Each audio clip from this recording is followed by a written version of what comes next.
beloved Boss Mike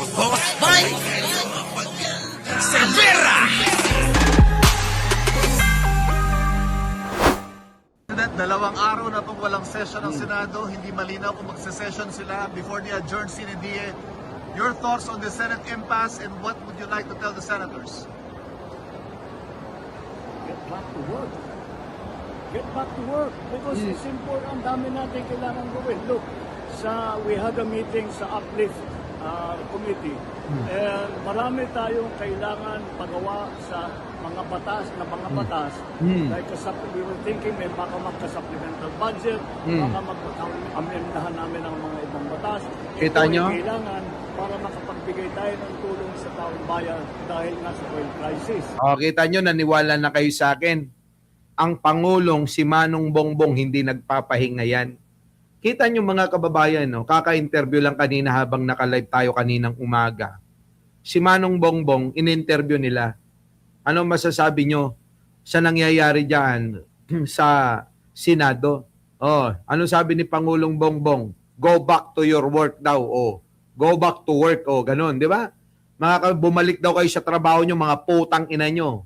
Oh, pinapasabi ni Pangulong Bongbong, putang ina nyo raw. Oh, yan ha.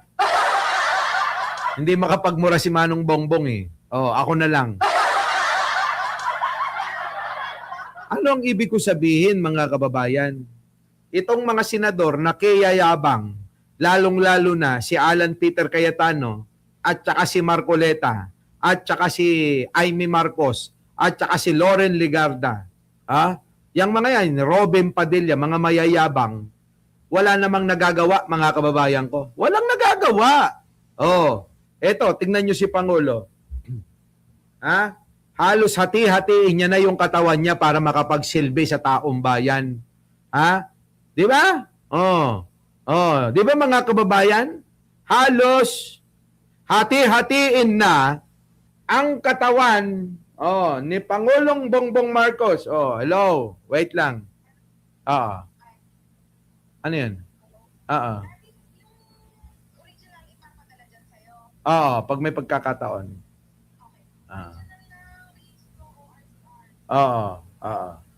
Okay? Bye-bye. Di ba mga kababayan ko? Parang ako. Nagbibigay ako ng opinion ko, pananaw ko rito, naka-live tayo, pero mga kababayan, nagtatrabaho ako. Buti pa nga ako, nagtatrabaho eh.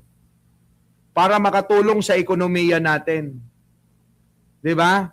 Yung mga putang inang mga senador na yan, nakakapanggigil ho. Tayo nagsisikap tayo lahat ng kabaulan natin. Kabaulan. Ano ba yung kabaulan sa Tagalog? Kakayanan. Ayun, kakayanan. Sorry ha, Ilocano kasi ko eh. Lahat ng kakayanan natin, ginagawa natin para makatulong sa gobyerno. Tama ba yon? Tama ba yon? Kabaulan, ikakayanan. Ano? Tama ba yon? Mga Ilocano, mag-comment nga kayo. Samantalang, etong mga putang inang mga senador, katulad ni Marcoleta, ni Cayetano, Amy Marcos na mahabang baba, putang ina, questionable pa yung pagkatao. Yan, Robin Padilla, di ba? Yung mga hayop na yan. Tangina, wala nang ginagawa eh. Camille Villar. To, kininada amin. Hindi na ho nahihiya sa Pangulo eh. Ang Pangulo hindi ho nahinto. Ang Pangulo, tuloy-tuloy ang pagtatrabaho. Ang Pangulo, mga kababayan, hindi nagpapahinga. Pero mga kababayan, sila pa may gana na tuligsain ng Pangulo. Sabi ko nga sa inyo, noon pa nag-iisa na ho ang Pangulo na talagang nagtatrabaho eh. Ito na nga, totoo. Pero hindi ba kayo nagtataka? Sila pang mga putang inang mga yan, sa pangunguna ni Sara Duterte, kasi wala na yung tatay eh. Basura na yun eh. Basura na ho yun, si Digong. Wala nang kwenta yun. Oo, basura. Sa pangunguna ni Sara na walang ginagawa kundi magbakasyon, magpalamig ng pepe sa ibang bansa, mga kababayan ko, abay sila pa yung may gana at feeling na si Pangulo ang tuligsain nila. Hindi ba mali yun, mga kababayan? Hindi ba mali? Hindi ba dapat sumusuporta tayo sa kung sino yung mga nagtatrabaho at kung sino yung mga kumikilos para ho tayo mga kababayan matulungan at matulungan ang bansa pero kakaiba talaga, kakaiba. Di ba? Kakaiba mga kababayan itong mga grupo ni Sara Duterte. Oo, nagkakaisa sa pagnanakaw nila. Kung walang session, hindi ko nga maintindihan dahil ang pagkaintindi ko is that ang rules, ng congressman naman ako, nagsenador din ako. Oh. Ang rules dyan, bago ka mag-cancel ng session, you have to inform the other house 3 days before you cancel a session. Kita nyo mga kababayan? Kita nyo mga kababayan? Siyempre, alam ni Pangulo yan. Naging kongresista si Pangulo. Naging senador. Naging governor pangani. Pero doon na lang tayo sa congressman at pagiging senador ni Pangulo, aral na aral si Pangulo. Alam niya lahat yung pasikot-sikot dyan, mga kababayan. Alam na alam yung pasikot-sikot dyan. Di ba, Saldi ko? Cherry Parcon. Nako, ewan ko na lang, Mario Giban, Ito na. And there has to be a very good reason for canceling a session. I don't think na ihahatid mo ang isang senador para pupunta kung saan siya pupunta. Hindi yata sapat na dahilan yan para i-cancel ang isang session. Kita nyo? Hindi daw dapat i-cancel ang isang session para lang sa isang senador kung saan mang impyerno dadalhin niya si Jinggoy.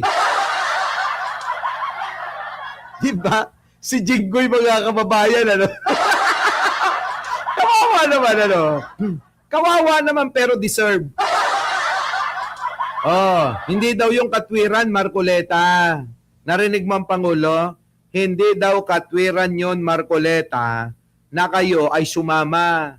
At katwiran na yun para, ikansela nyo ang isang sesyon dyan sa Senado. Kaya ang sabi ng Pangulo, bumalik kayo para magtrabaho, putang ina nyo. Ganon. Tao pa mo ha!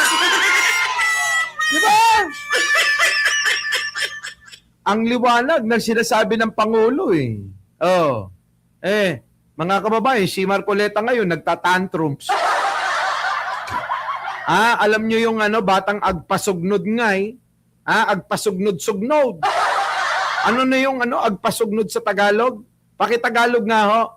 Oo, agpasugnod. Ano ba? Nagtatampo, ganun ba? Nagtatantrums. Nagtatantrums si Marcoleta, mga kababayan. Pakinggan ho natin. Pakinggan natin yung kanyang yung kanyang pagtatampo. Nagtatampo. Eto na. Marcoleta. Si Senador Rodante Marcoleta sa pagtrato ni DILG Secretary John Vic Remulla kay Senate President Alan Peter Cayetano nung inaresto si Senador Jinggoy Estrada kahapon. Ang babaw, Ang babaw, kaya daw hindi pumapasok si Marcoleta, gawa ng nagtatampo daw. Agpasugnod. Agpasugnod kay John Vic Remulla. Kita niyo mga kababayan, parang lahat na lang ng katwiran nila ang bababaw. Masyadong mababaw, mga kababayan. Di ba? Masyadong mababaw talaga. Putik na yan, mga kababayan. Anong klaseng yan? Katwiran dahil doon sa pag-aresto kay Estrada, Jinggoy. Magtatampo ka ng ganyan at hindi ka napapasok? Diyos ko naman. Parang malayo ho na katwiran yan. Dagdag ni Marcoleta, hindi man lang daw ito ipinotesta ng minorya. Bagay na pinalagan. Tignan mo kasalanan. Uy, Diyos ko, ayoko na! Putangin ang babaw talaga mga kababayan. Oo. Ang pinagtatampo daw niya pala, sinigawan na raw si Alan Peter Cayetano, hindi man lang daw pinagtanggol ng minorya. Bakit nakatira niyo, no? Oh, nakuha niyo, narinig ninyo. Bakit? Nagtatampo ka.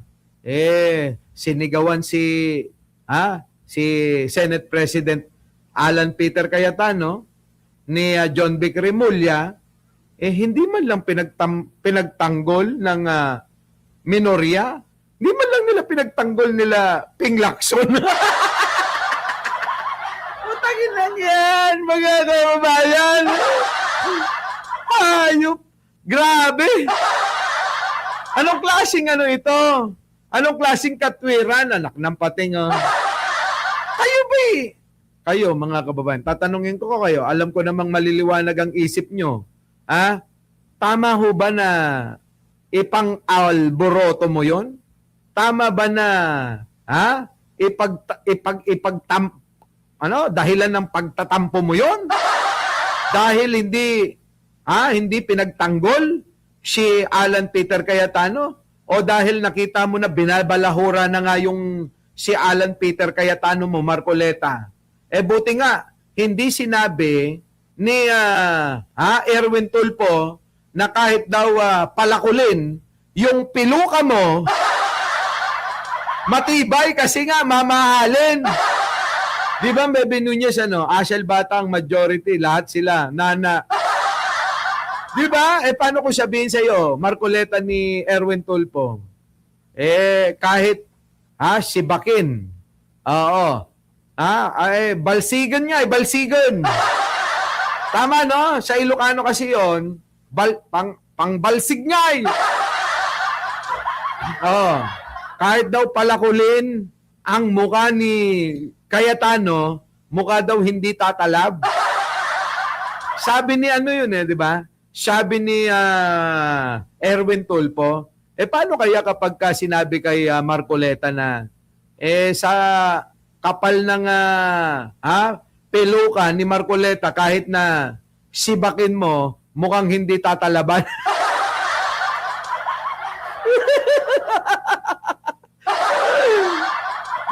Diyos ko talaga, mga kababayan ko. Nakakatuwa.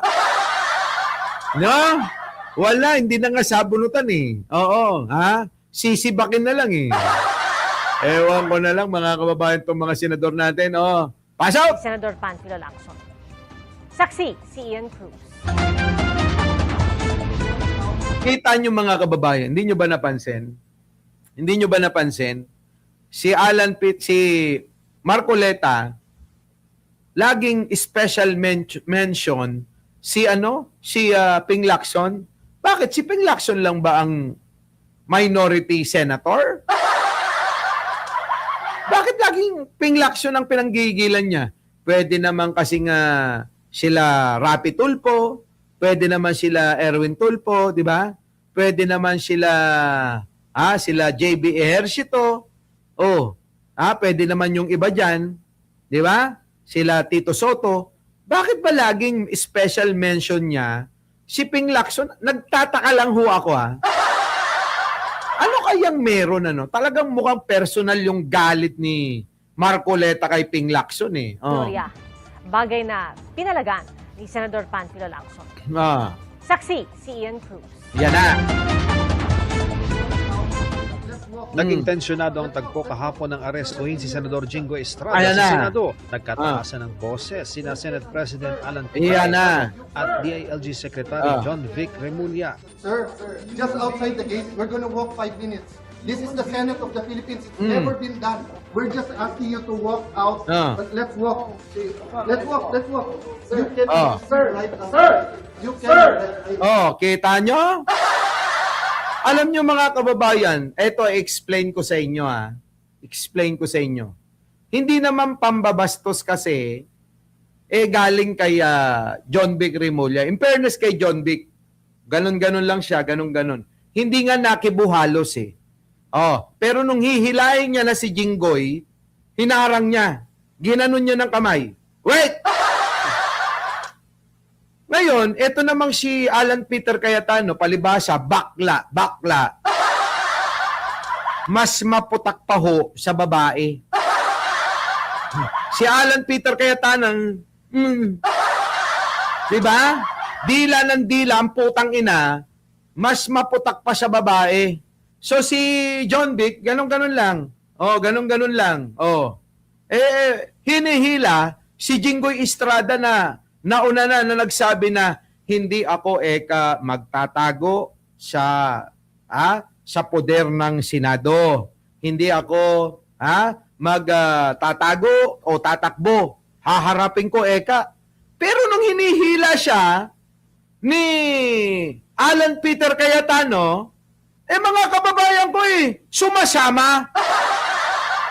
Kaya hinarang siya ni John Vic Remulla. Di ba, mga kababayan ko? Napakagago, no? Tuloy. This is the Senate. This is the Senate. Sir, this is the Senate. Not for me. Ayan na. No, I did not. That's not for me. It's for the Senate. Kalauna. Ayan na, binasahan na ho ng Miranda rights. Walang nagawa. Binasahan na ho ng Miranda rights. So, nakita nyo ho, mga kababayan, yung pinagtatampo ni Marcoleta, yung Sir! Marcoleta naman, common sense, katanga ka. Katanga rin talaga ni Marcoleta. Alam nyo, naniniwala na ako kay Attorney J.B. Bautista. Bobo talaga to si Marcoleta Pinagtatampo mo yun? Nakita mo ba yung bunganga ni Alan Peter Cayetano? Yung bunganga niya, daig pa ang puta. Kung makaputak, daig pa niya, yung wala pang booking, 5:00 na ng hapon.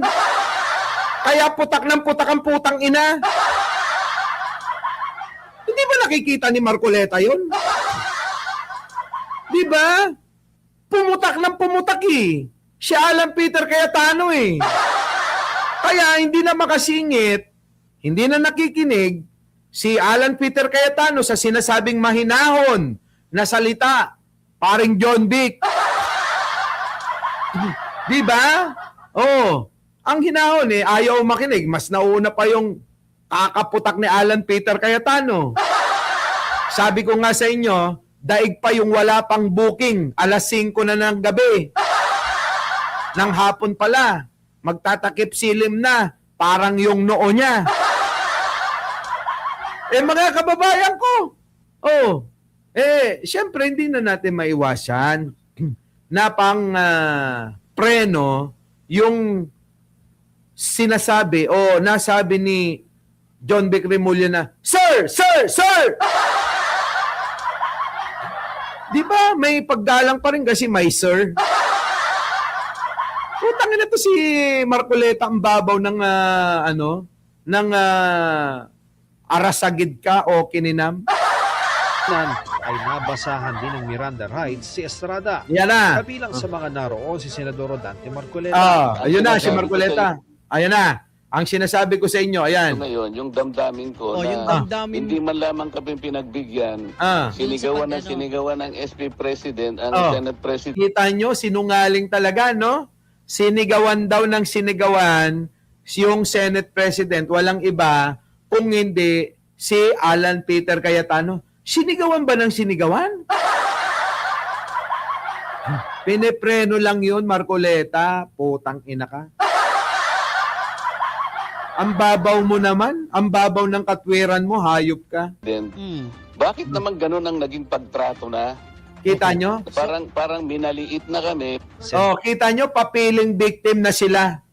Piling biktima na sila, mga kababayan ko. Bakit? Sa totoo lang, dapat nga kasuhan kayo ng obstruction Bakit? Hinaharang nyo yung alin? Yung pag-i-implement ng batas sa pamamagitan ng pag sisilbi ng warrant of arrest laban kay Jinggoy Estrada. Haharang-harang kayo. Kung ako lang abogado, sasampahan ko talaga ng ng alin? Obstruction of justice. Di ba, mga kababayan ko? Sabi ko nga, kung ako si John Vic yan, sinampal ko sa mukha yan Oo. Sasampalin ko talaga sa mukha yan si Alan Peter Cayetano kung ganyan. Di ba mga kababayan ko? Si Marcoleta, nandiyan dyan naman sa tabi, sasabunutan ko yan. Oo. Sasabunutan ko kung totoo ngang nakapilo ka kasi sabi nila nakapilo ka eh. Ayoko naman maniwala eh. Sabunutan ko para malaman natin kung totoo. Di ba? Ewan ko, mga kababayan ko itong mga hayop na to. O, sige na, ito na. Oo. Miento pa ni Marcoleta, hindi man lang nagpahayag ng protesta ang minorya. Hayaan mo na, for keeps. Oo. Kilala naman natin yung mga bobo yan eh.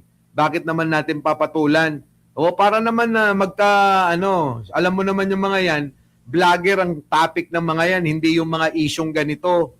Mga bobo nga, hindi marunong. Mahina ang kokote. Hindi marunong mag-analisa, magpaliwanag ng mga tulad ng ginagawa natin. Hindi nila kaya yan. Maniwala ka.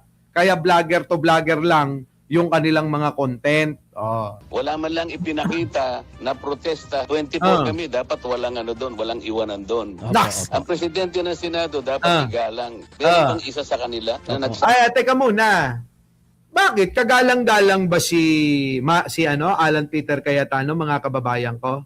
Tanungin ko kayo, kayong taong bayan, kayong mga nakasubaybay, kayong mga talagang masasabi na talagang lagi hong nakasubaybay at nakaantabay sa mga nangyayari sa usapin ng politika. Sige nga ho, tanungin ko kayo, kagalang-galang ba si Alan Peter Cayetano? Eh di ba, hindi na nga nakapagpigil si Erwin Tulfo? Bakit? Eh, ang kapal nga ng mukha eh. Paano mo, Marcoleta, igagalang yung kahit sibakin mo yung mukha, hindi tatalab? Sabi ni Erwin Tulfo, dahil sa sobrang kapal ng pagmumuka. Ano naman ang aasahan niya na paggalang dyan? Kahit ako, sabi ko sa'yo eh. Hamunin niyo ako, sasampalin ko si Alan Peter Cayetano. Pagsampal ko, sasabunutan ko si Marcoleta para mapatunayan natin kung totoo ngang nakapilo ka. Gagawin ko yon, mga kababayan ko eh. Gagawin ko. Bakit? Eh, sino ba yung mga hayop na yan? Eh, imbis na magsilbi sa ating bayan, mga kababayan, nagiging pahirap pa eh.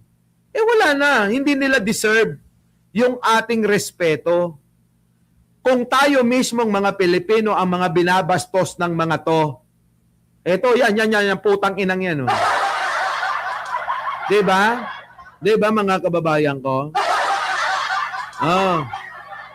Kaya yan, ang babaw ng katwiran eh. sabi sa SILG. SILG, wag naman ganon. Kabilang si Marcoleta sa mga hindi dumalo sa sesyon kahapon. Personal na desisyon daw niya ito.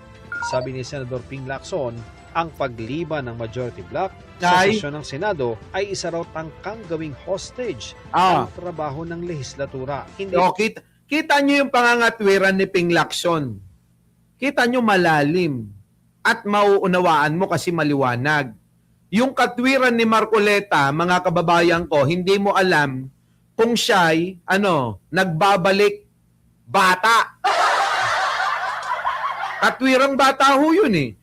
Kumpara natin itong pangangatwiran ni Ping Lacson. Mga kababayan ko, ang pagliban ng majority bloc, sesyon sa Senado noong Lunes, ay isang tangkang gawing hostage ang trabaho ng lehitimong,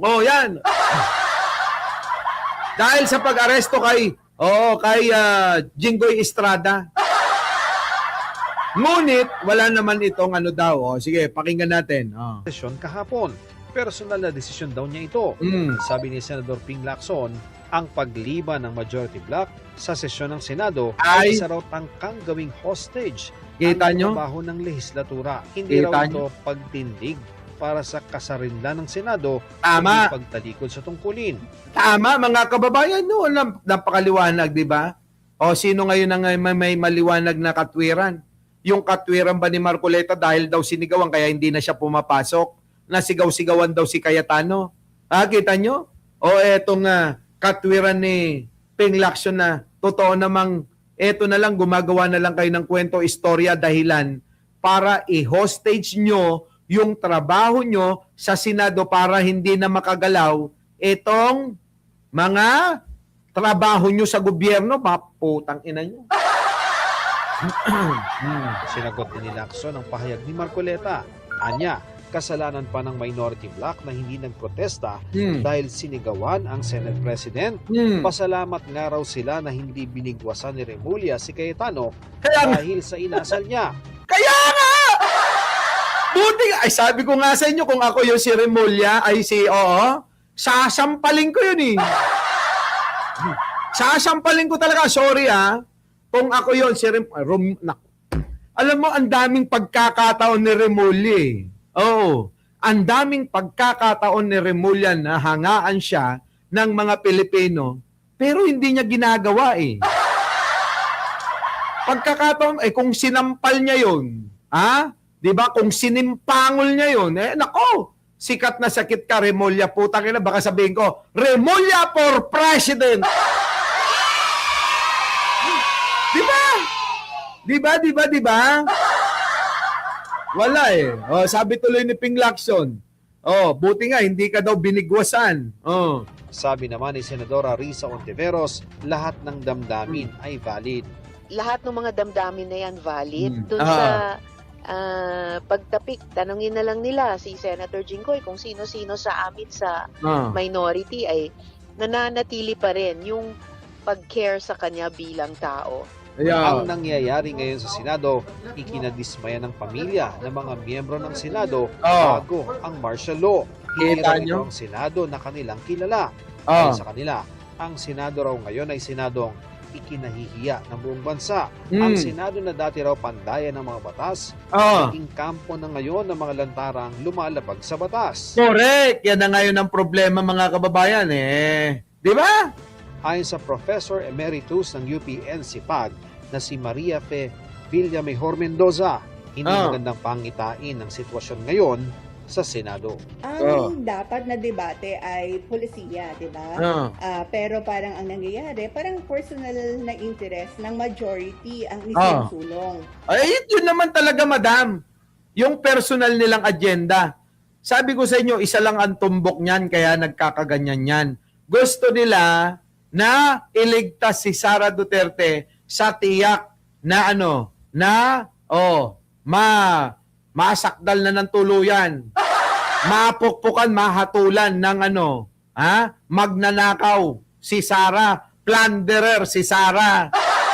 Di ba, mga kababayan ko? Ma-impeach ng tuluyan si Sara. Yun po talaga ang iniiwasan ng mga putang inang mga majority senators na yan. Iniiwas nilang mangyari yon. At hindi yung para sa Senado as an institution. Nakakalungkot kasi parang nilalaro nila ang isang institusyon ng gobyerno. Hindi maganda itong pangitain kasi ang institusyon ng gobyerno ay para sa bayan. Hindi para sa maliliit na tao lamang o konting tao lang. Yun ang masakit, mga kababayan. Yan ang masakit, mga kababayan. Dadako na tayo makiliti, Cherry Garcia, sa mga bobong DDS na nandito para may ambag kayo, mag-like kayo. Mga kababayan ko, di ba? Saan mapupunta ito? Puro kahihiyan na ho.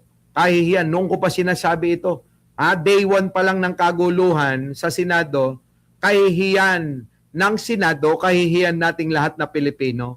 Noong ko pa sinasabi, tuloy-tuloy na nagkatotoo. Hindi na lang ho tayo ang nagsasabi niyan.